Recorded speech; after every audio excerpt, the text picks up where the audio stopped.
Thank you, Mr. President. And I often wake up every morning and look in the mirror and wonder, am I still living in California? Because I don't recognize the state anymore. I'm a native Californian. I was brought up in a very low-income family. I remember shopping with my mother when my dad gave us $200 a week that had to pay for food, had to pay for insurance, had to pay for a mortgage, had to pay for school clothes. I learned quickly how to shop with coupons to make sure we got the best deals. And I was brought up to better myself, to have better opportunities than my parents and my grandparents had. I was encouraged to go to school. My grandfather came here 2 years old when he was from Russia and said, Jeff, I didn't have an opportunity to get an education. I encourage you to lift yourself out of this poverty situation. Get an education and have a better life for your children than I was able to give for my children. But unfortunately, the state of California has changed. When I was growing up, we were the capital of aerospace. We were the capital of automobile manufacturing. We used to manufacture everything in the state of California. Jobs were plentiful. I lived in a post-World War II community. My parents bought a home for $15,000, 5 miles from Disneyland, called the Cinderella Homes. We didn't have much, but we had love, we had encouragement, and my parents urged me to stay in school, which I did, and I was able to better myself in getting a good education. And I'm a proud capitalist today because I came from poverty.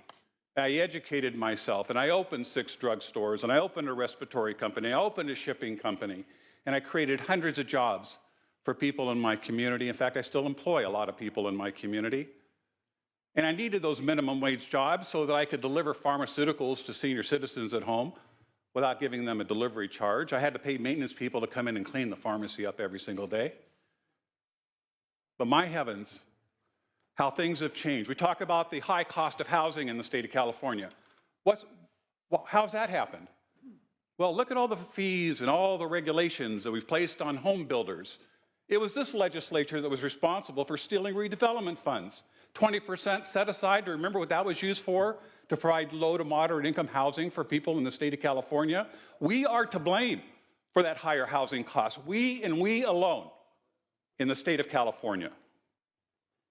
Poverty is a real problem today in the state of California, but this bill that raises the so-called minimum wage just won't fix that. I think it's even a misnomer to call it a minimum wage. We should be calling it a starting wage, because most people that get the starting wage don't end up keeping the starting wage, because most people acquire new skill sets that allow them to get paid more, they become managers, they make a better living, they get benefits. Look at the homeless population that exists here just in Sacramento. The encampments that sit here at the Ivory Tower, that we have to walk over bodies just to get here into the building. By enacting this new starting wage, you're going to be seeing a higher homeless population. And while I applaud my colleagues for their desire to make sure working families have enough to live on, this bill will have the effect of putting people out of work. As I travel through my communities, I see boarded up restaurants. Coco's gone. Mimi's restaurants gone. For lease signs in all of our commercial shopping centers, the small businessmen have given up. They've either thrown up their arms and given up, or they've moved out of state where the business environment is much better. Even our own governor doesn't believe that raising the minimum wage is a smart thing to do. I'll quote him. The net impact of an increased minimum wage on California's economy and state budget is likely to be negative. For the economy, losses from higher production costs to business would be partially offset by consumption boosts from wealthier minimum wage workers, but we should overall see a slower employment growth. This would lead to slower personal income growth and an anticipated negative impact on taxes collected. In the studies that I've seen, 45% of those that receive the minimum wage in California do not live in poverty. They live with relatives where the average income for that family exceeds $40,000 a year. Now, in our local labor committee, and I appreciate just a little bit of respect, ladies and gentlemen, as I listen to your comments, and I hope that you'll listen to mine as we take everybody's comments into consideration. My dear friend from San Francisco, we were in the Labor Committee earlier, and he made this nexus that we've seen over the past years a decrease in unemployment by 2%, and he attributed that to the raising of the minimum wage. And I appreciate those comments. I don't agree with those comments. I think we're comparing apples and oranges as we look at the growth of these high sector jobs, these high paying jobs in Silicon Valley, in the medical industry, in Hollywood. It dwarfs if you look at the bottom sector and seeing the kind of growth that they have. And then we have transportation as a special hearing here to try to raise money to fix our crumbling infrastructure, as my senator from Orange County pointed out, that we're going to be asking our citizens to be taxed by approximately the same amount that this bill is going to cost, roughly $4 billion. A state that is still struggling from the Great Recessions. Some counties, including my friend from Imperial County, have unemployment rates that still exceed 21%. Our underemployed population still continues to grow. Our kids are graduating from colleges and can't find jobs commensurate with their education. People need work, and this bill will tell small business owners who are faced with higher costs and more regulations they shouldn't even bother to open or expand. California has become a place companies just don't want to come to. According to the survey among chief executives of California, according to the CEOs, is the worst state in the union to do business in. One CEO even said California's regulation, taxes, and costs will leave only tech, life sciences, and entertainment industries as the only viable ones left. And for the second year in a row, the American Tort Reformer Association identified California as the #1 judicial hellhole because of the lack of tort reform. This bill, my friends, is a feel-good measure. But our small businesses still have challenges that are forcing them to close or not expand. We have the highest workman's comp costs in the country. New paid leave rules that we've adopted have hurt many small businesses in my counties. We have the highest gas prices in the country because of our regulations and our high gas taxes. Our housing costs are out of control, which I mentioned before, and our health care costs are skyrocketing because we keep giving more benefits to people without consideration as to who is going to pay the bill. And now we're going to raise the starting wage to a point that will make it impossible for many small businesses to operate. Let's consider the impact of this measure by asking who is the typical worker who gets hired for the minimum wage. High school students, like myself, I used to be a dishwasher, used to find a job during the summer, but this will make it nearly impossible for our teenagers to find work that teaches them the value of showing up, working hard, and developing a work ethic that can make them productive throughout their careers.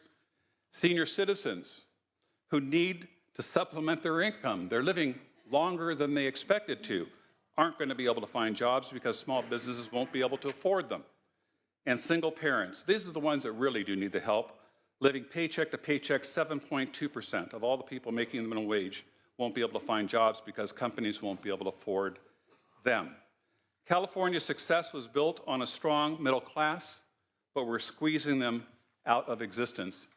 Things that have worked, the federal income tax credit has helped many poor people with $4,000 credits. I have a bill in the legislature that gives renters, low-income renters, income tax credits for the money that they pay for their high rent, the $1,500. But who will be hurt by this bill? Certainly farm workers. How many will be lost to machines that can pick the fruit instead of our humans? Restaurants, how many waiters and waitresses and servers will lose their jobs to iPads? How many of you have been into restaurants like Red Robin and Applebee's lately? There's no waiters or waitresses anymore. You order on an iPad. You put your credit card through the iPad, and that's how you pay your bill. They're getting wise to technology as wages go up and technology goes down. As a businessman, as a capitalist myself, I understand that these businesses are going to do what they need to survive. Hotels and motels. How many workers will be put out of work when the industry moves to self-service cleaning as an exchange for lower rates? Landscape workers. How many people that take care of our lawns and landscaping will be out of work because customers won't be able to afford a 33% increase in the minimum wage? This bill, my friends, hurts those it pretends to help. And I'm going to quote Microsoft founder Bill Gates, who recently warned, you have to be a bit careful. If you raise the minimum wage, you're encouraging labor substitution and you're going to buy machines that automate things. My friends, industries are already doing this. 7,000 McDonald's restaurants in Europe are using kiosks for people to order and pay for their food. Amazon recently reported that they're going to start buying robots and replacing humans that are pulling the orders for Amazon. The president of the Restaurant Association recently talked about the automation that's coming to the restaurant industry. If they haven't adapted to the technology, they're actually looking at technology as an option, as a way to cut down on human costs. He went on to say that restaurants will buy chopped food that is already pre-chopped rather than hiring people to do the same because of the high minimum wage. So what are the choices of our small businesses?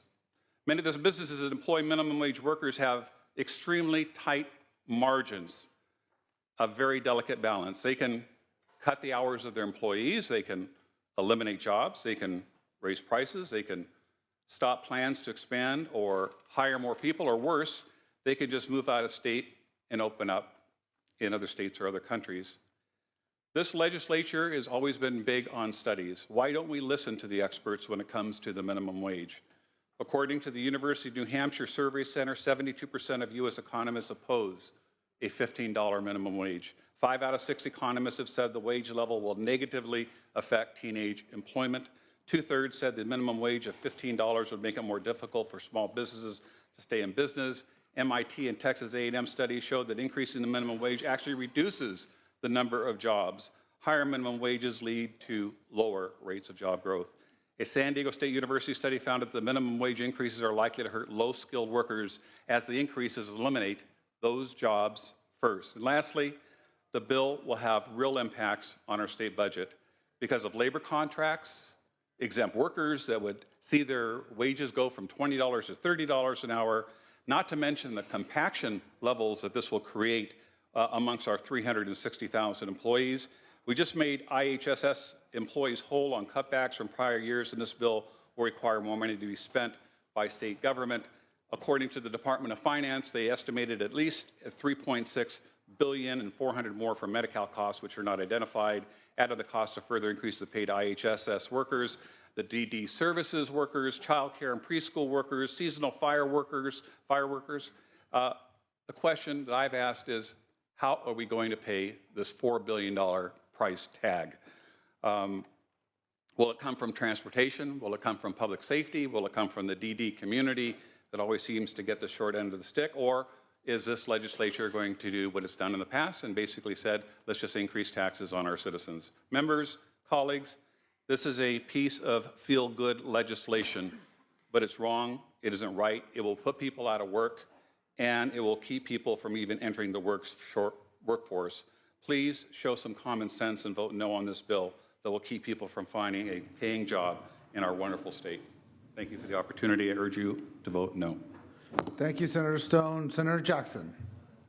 Thank you, Mr. President. Colleagues, I was going to rise to make a brief statement on the impacts that increasing the minimum wage will have on women as the chair of the Women's Caucus, but I must make a couple observations based upon the statement of my good friend from Temecula. I grew up about the same time as my good friend from Temecula. My parents had a 1,100 square foot post-World War II home that they bought for, we think it was about $14,000. The cost of tuition for college was free. The average income tax for the wealthiest 1% was 90% of every dollar that they made over $2 million a year. They paid 90% of that overage in income tax because that money was used to build America under a president by the name of Dwight Eisenhower during a period of time when Republican presidents as well as Democratic presidents recognized that taxes were the investment that we make in our society. We didn't have an economic need for women necessarily to be working outside the home if they were in a two-parent family. You could work. My dad had a small business. My mom was a stay-at-home mom with raising 3 kids. We weren't wealthy by any stretch of the imagination, but we had the basics that we needed, and we were able to go to college, and we were able to come out of college without debt. So it's a different world we live in today. Do we want to blame housing for the problem? I think not. I think what we do need to do is address the fact that right now there are good people out there who are working 40 hours a week, doing back-breaking work, and not making enough money to support their families. That's what this minimum wage increase is all about. Our colleague indicated that we had a situation where the #1 issue that we're facing isn't so much global climate change, although it is on a universal level, but income inequality. To know that you're going to get up in the morning and work a full, hard 8-hour day and then have to go out again to work another job so that you can support your family, not knowing whether or not you're going to have quality, affordable, available child care, which will take up a significant percentage of your income if you're lucky enough to find it. That is what this minimum wage bill is all about. And again, let us not be deluded. This bill doesn't increase the wage tomorrow to $15 an hour. It is a gradual increase. It has pause buttons or off-ramps or whatever you want to call them when the economy, which it probably will start to slow down. To start taking every element of society and blaming it on the decisions that are made here, not necessarily the decisions that are made on Wall Street or that are made by the big corporate interests that are housing their money offshore because they don't want to pay taxes so that other people can have opportunities. To refuse to acknowledge the fact that when you put money in the pockets of our lowest income people, that money goes right back into the economy. It helps those small businesses that you're talking about. It helps create the goods and services that generate economic well-being.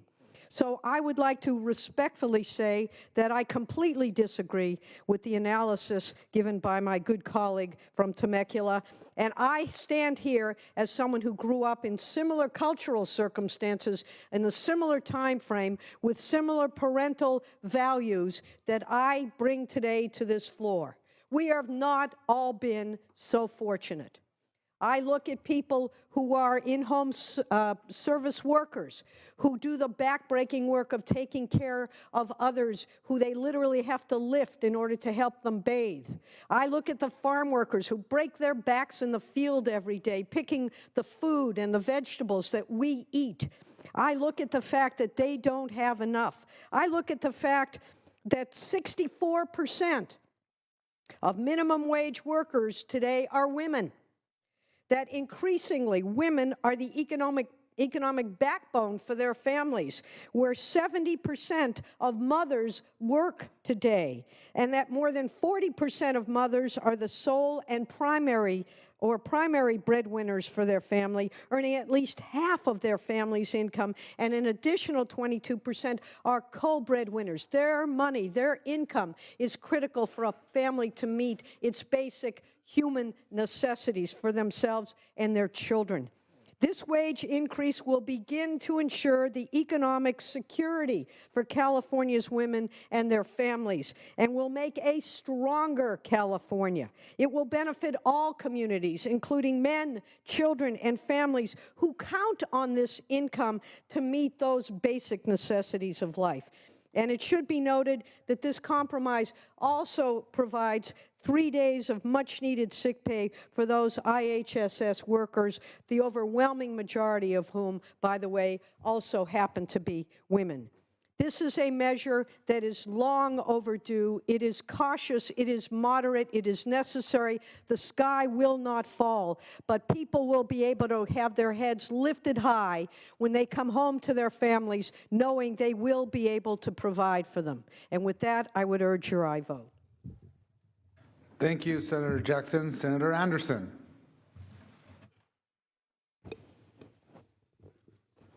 Senators, I've listened to the debate on the floor, and it's been an outstanding debate because this is a very important issue. This really determines how we feel and how we care about our fellow man, about our fellow woman. You know, if I believed in the slightest that raising this minimum wage would help the poor, I'd do it in a heartbeat. But we know that this is a false hope. You see, the measure of wealth is not in the amount of money that you make. It's in the amount of purchasing power you can buy. I could make $1 million, but if a hamburger cost me $1 million, I'm no further ahead than if I made $1 and the hamburger cost $1. Mr. Pro Tem, you can stand right here with me if you like. So when we're looking at this, we need to be thinking in terms of whether we're lifting people in our community, whether we're giving them a path to prosperity, whether we're truly achieving the goal that we set forward. And I've heard a lot of great statistics on the floor on both sides. Let me just walk you through the way I look at it. You see, I had employees working for me. And I had some employees that started off with minimum wage. And they were never meant to be set with a glass ceiling of minimum wage. My goal was always to break them through that glass ceiling, that they would never, ever have to retire on minimum wage. But we would give them the path to prosperity.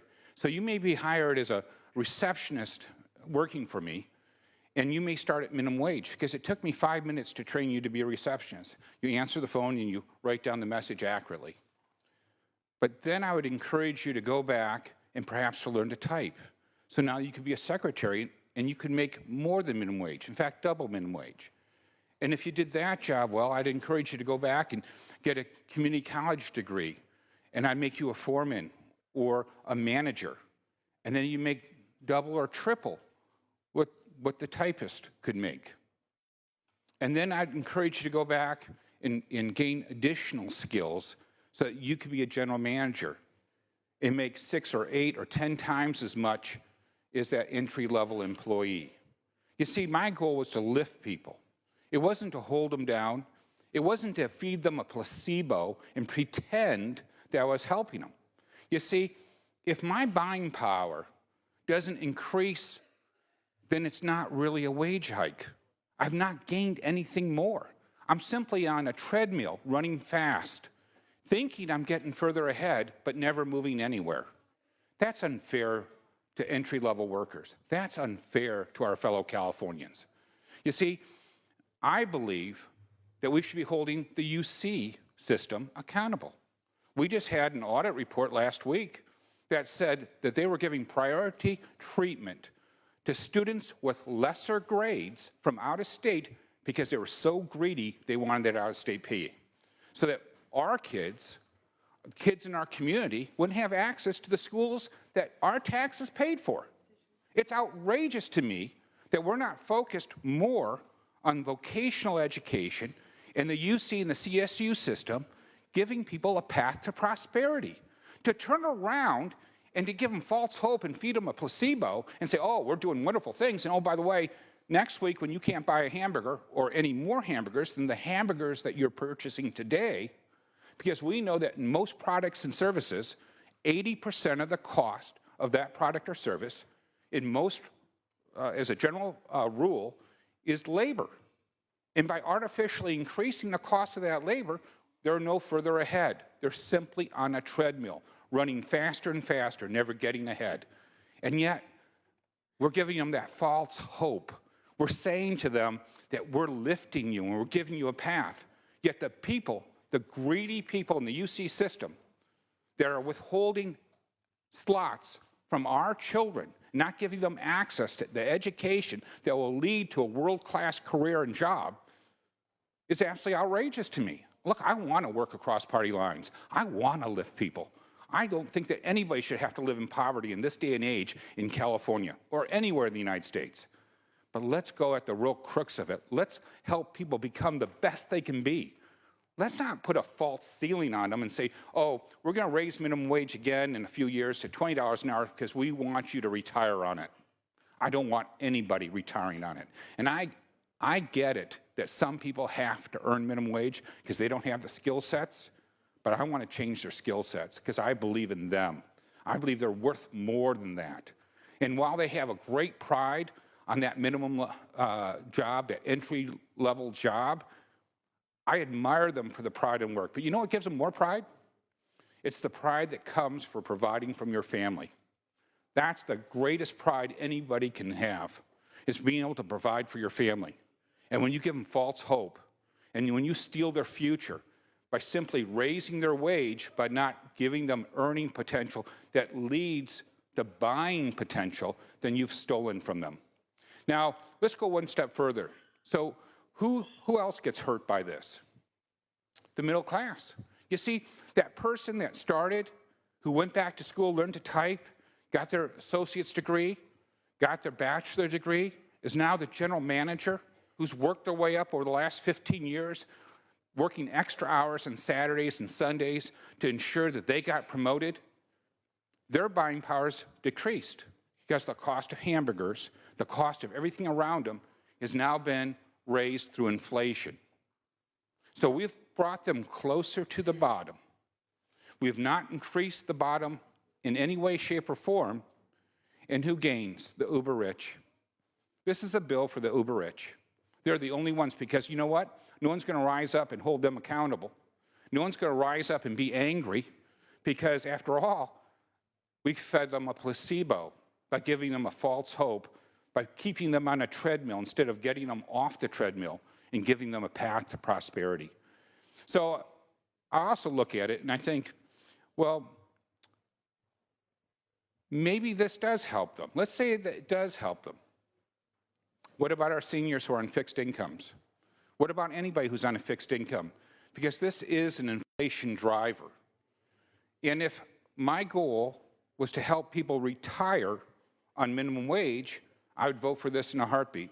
But my goal is to break that glass ceiling that we're trying to put on poor people and give them a path to prosperity so they don't have to retire on minimum wage.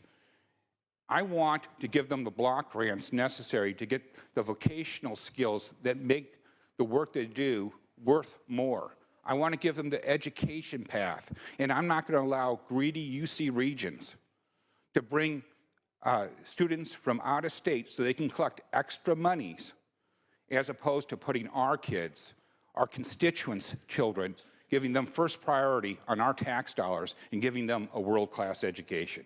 Listen, I want to lift those people. I don't want them to be in poverty, just like you do. That's the one theme that no matter who speaks on this floor all agrees with. Nobody came here to keep people poor. We all came here, but we have different views on how to get there. And I respect everybody for the wonderful debate and the fact that their heart's in the right place. But let's do something that's truly meaningful by my standard, and that's to give people a path to prosperity. Don't hold them down. Don't pretend to tell them that we're enriching their lives by not giving them one additional element of education, not one additional skill, not one additional craft. Instead, we're just patting them on the head to make them go away to the next election cycle. Because it'll be 5 years before they figure out there's been a bait and switch, they're making more money, they're just not buying more. They're not making a mortgage payment because they still can't afford a house. They're not eating out every night because they don't have the money to do that. They're literally living from paycheck to paycheck because we didn't enrich them as people. We devalued them by giving them a placebo and sending them on their way. Let's get them off the treadmill. Let's put them to work in a way that leads to a prosperous future. And that means they need skills. Whether those skills come academically or vocationally, it doesn't matter. But let's put them on a trajectory that leads to a better future. Members, I want to work with you. I'm eager to look and talk about block grants to help people get those vocational skills or education skills, and I hope that you work with me in holding the UC Regents accountable for forcing our kids to go out of state for school because they don't provide the slots to us. You know, what I thought was most outrageous in that audit was that they were accepting students that were lesser qualified from out of state because they valued the money more than they valued our citizens. And that's just plain wrong. And if we allow that to continue and yet continue to raise minimum wage, we have failed the poor because we've never changed their standard in life. In fact, we've denied them access to what their taxes have paid for, a quality education. Please join me in supporting the poor by giving them a path to prosperity, not a placebo. I urge a no vote.